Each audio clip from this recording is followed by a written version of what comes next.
Your Auto on Bramble Avenue in Madisonville is an independently owned automotive repair business.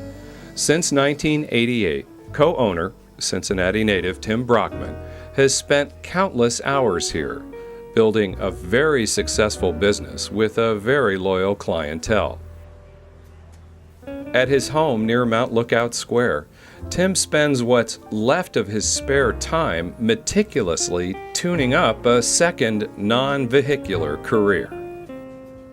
Well, to be honest with you, working on guitars is not nearly as difficult as working on cars, which is kind of funny. I mean, actually people, obviously you're here because of the guitars. I mean, people just don't seem to care about the, automotive repair and what it takes and years of accumulated information that you need to have. For me, fortunately, it's strictly been word of mouth. Same with the car. Never advertised. I guess I never felt like that was the course that I wanted to go down. I always like having there being layers of relationships. Somebody comes to me, okay, I know who referred them and there's a relationship that's there. I feel more comfortable like that instead of trying to just get somebody that I don't know off the street to say, trust me, give me a chance. I'd rather somebody says, oh, no, I know what you can do, okay. The biggest difference would probably be the actual quality, or I should say intensity of figure, uniqueness of wood, things that factories or mass-produced instruments can't accomplish. The guitar can offer some advantages to a player, but to be honest, it's the player. This was his first guitar, and it's as good a guitar as I think I've ever played. It's a completely reliable instrument. It doesn't fluctuate with the weather. I took my mom out, I guess, one night to see Kenny. I mean, I've never seen her smile so big in her life, It's like, yeah. And I think that that's probably the biggest payoff for me at this stage. It's not for the money. I hope to see a lot more people out playing my instruments in the future here.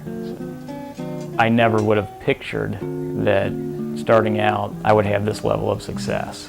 It was like, okay, yeah, this is a great dream in the back of your mind, but this is going to take years to get there, and it came a little quicker than I was expecting.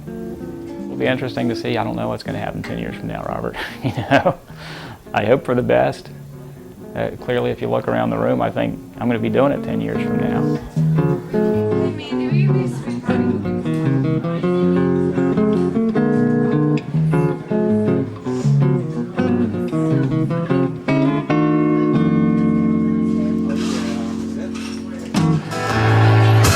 The museum has about 2,500 items.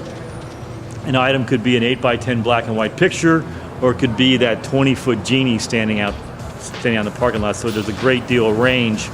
You're going to see about 120 signs today. The American Sign Museum on Essex Street in Walnut Hills is an eclectic, eye-catching, and upright amazing collection of advertising memorabilia.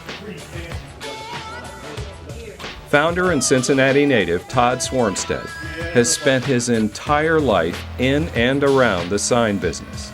His knowledge and passion for this mysteriously artful commercial art form is nationally recognized. I have an interest in history. I've kind of got that obsession or that ism called the collector bug. So you put those three pieces together, and having worked on a magazine, interest in history, and being a collector, you end up with a sign museum. When I got the idea, it was in the afternoon that night, that same afternoon, that night, I started calling some, I guess you might call mentors of mine, mostly in the sign industry. I think I called about 10 or 12. People I respected, some my age, mostly older, like mentors, and just asked them what they thought of the idea, and kind of got a resounding great.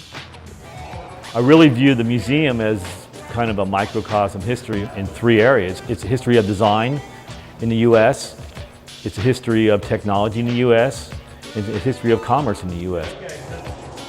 It's a fun place. It's bright, stuff's flashing, twirling, rotating, it's fun. I really like to visualize something and then make it real. That's what's been done here, although I've had a lot of help. I'm not going to at all try to say this was, all Todd.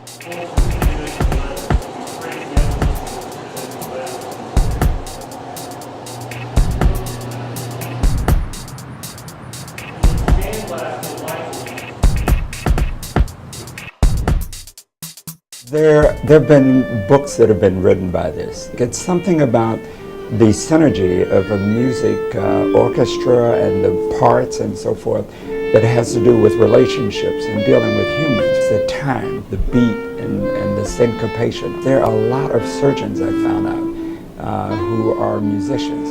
Dr. Alvin Crawford is an internationally recognized orthopedic surgeon. He's a published author, extraordinary teacher, and has received dozens of prestigious awards. His home base is Cincinnati Children's Hospital Medical Center. As he moves toward retirement next year, Dr. Crawford's spending more and more time tuning up his other passion. You have a very intense interest, along with medicine, in music. Let's talk a little bit about that. Tell me about how your music affects your medicine and maybe vice versa.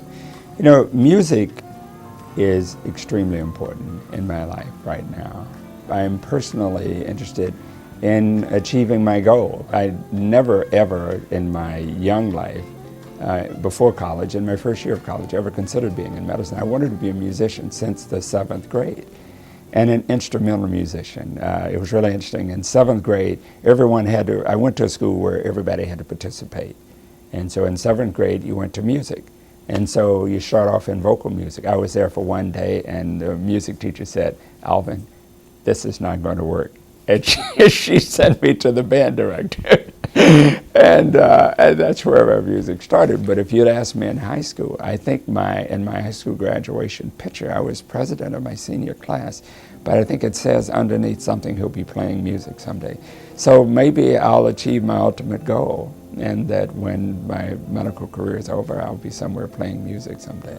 How does your music and what's innately in you to be a musician, how does that translate into surgery, into the medical profession? I've heard a lot of people talk about the metrics of it, the synchronization of moving parts. Musicians know, of course, there are only so many beats to the bar, regardless of what the type of configuration of the piece is. And so you have to make that adhere to the limits of the bar and that structure. And I've heard that, but it's usually from physicians, so I don't know whether they're just laying it on or what. The critical thinking, it's critical thinking. You've got to get this piece, you've got to make it work, and it has to fit.